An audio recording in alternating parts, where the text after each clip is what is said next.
I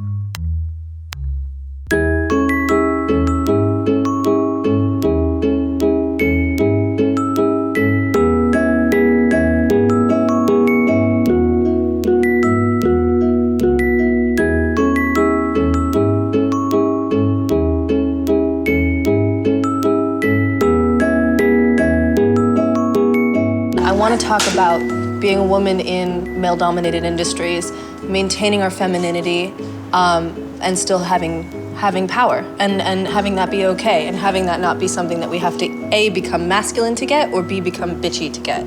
It's been really interesting to me watching how Shabnam and I have kind of navigated those waters, because we're meeting with people in the industry, and a lot of times I feel like we're discounted. One, because we're SoulPancake, our name itself is like, you guys do what again? But two, it's just, we're cute women. I mean, I don't even know. Like, Shabnam and I joke with each other, like when she wears a blazer, I'm like, oh, you're suited up, we're gonna head to this meeting, or she'll rock on her heels. And I think about the things we try to do to arm ourselves with like the kind of respect we would get if our male counterpart was there, and how sad it is.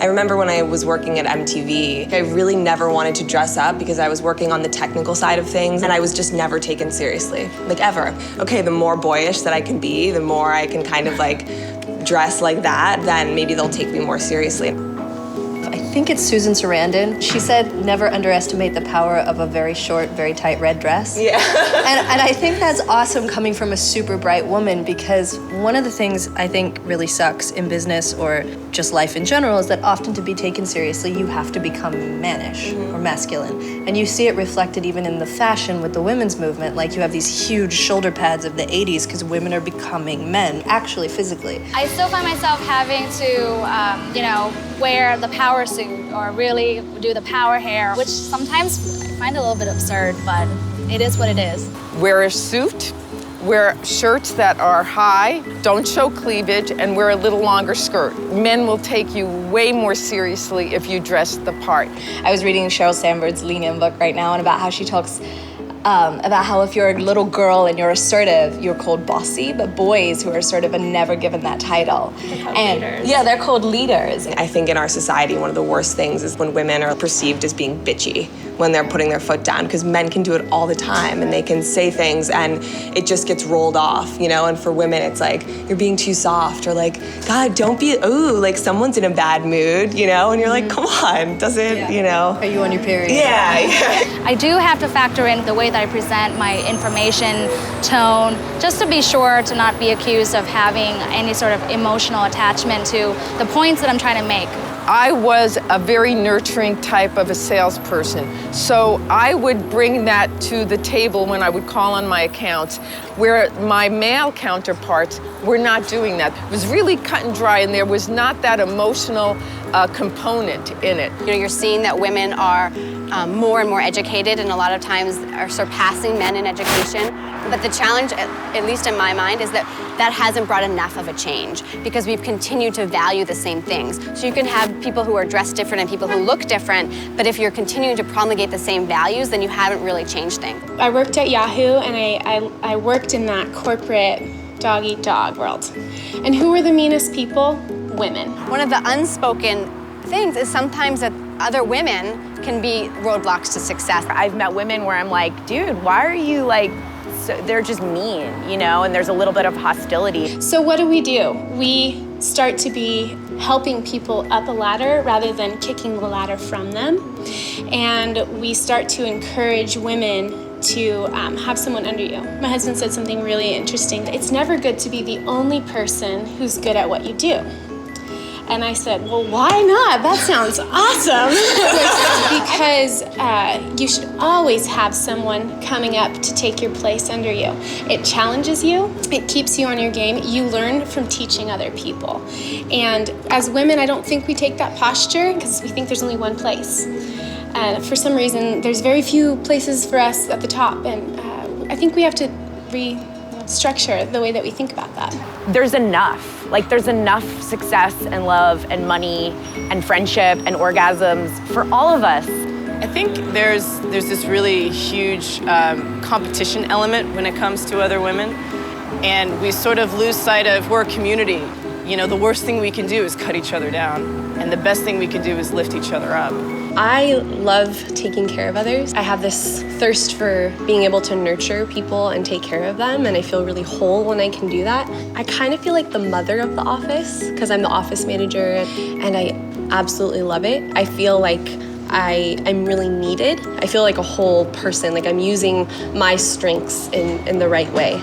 Is a really wonderful feeling. I love that because what you described sound like really maternal characteristics, and it's so cool that you can take that and turn it into business and still be true to like that maternal feeling. You know, it can translate to either one. I think women should really embrace being women and bring your femininity to the table. I kind of feel like inherently, like femininity really means like owning who you are. And as long as you're coming from an honest place, like, bitch or not, like people can't really discredit talent.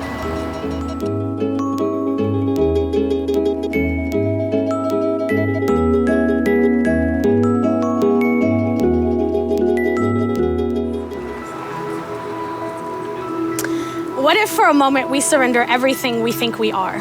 What if I am not a woman? Black, American, short, voluptuous, poor. What if I evolve beyond all the things I claim to be? What would be left? Who would I be? What would I do? What would I seek? I believe that in the mind of God, Jesus, Muhammad, Buddha, spirit, universe, whatever force you claim, nowhere was smallness a part of the plan. You were not meant to be mindless. You were not meant to be a slave to an environment that does not grow you. Open up and let the world love you. This is your birthright, and something in you knows this. But getting to it is the sludge you must pass through to access everything that's next. I used to allow the passive aggression of others to shame me into silence. Tried to resist internalizing it, but subconsciously would wonder why I wasn't good enough. I used to hide my art because I was ashamed of it. Too much truth in these stanzas, not enough structure and sugarcoating, not enough whisper in my woman for the comfort of men. See, we are raised to stay in our place, to not shake things up. This is continually reinforced, but every person who has ever made a difference on this earth at some point spoke up, put in work. Every one of them had to learn how to get back up, and I am reminded of things I know in the strangest of places. A trampoline is where I found my grace, somewhere between bounce and land. Watch these tiny children run and fall and get back up. Watched a grown man flip and fold. Watched my friend perfect a trick. My eyes swallowed them whole. My spirit craved the thing my body was most afraid of, the freedom in flight. See, I wanted to flip, to allow this neglected body to exist in free fall, but I was afraid of falling. Afraid I would look stupid. Afraid someone from across the way would notice the big of me, trying something not meant for my size. I was paralyzed, couldn't allow myself to let go enough to fall head over heels, so I bounced. In a single square, in a room full of trampolines, I stayed in my place. But there is no power in that. No beauty in the fear of feeling this body resist the spirit. I am more than the limitations I've set for myself. I am more than what the world tells me I can be. I am not just this skin, not just the things I do. I am a culmination of every thought in the Most High, which makes my existence holy. And what if I tried on worthy for size? See, I've wasted so many hours worried, sick to my stomach about frivolous matters and avoided my truth. What if fear didn't control me? What if I didn't let my past define me? What then would fill the space of where my fears lived? I think knowing this would. See, I know now that I was born to write, to express, to remind the timid to be brave, so I will not behave, will not settle into the mundane standards society has set for me as an overweight Black American woman. I will love myself enough to chase these dreams, to jump for joy, to rise in love and fall right out of self-hate because I was born. See, I was born to be great.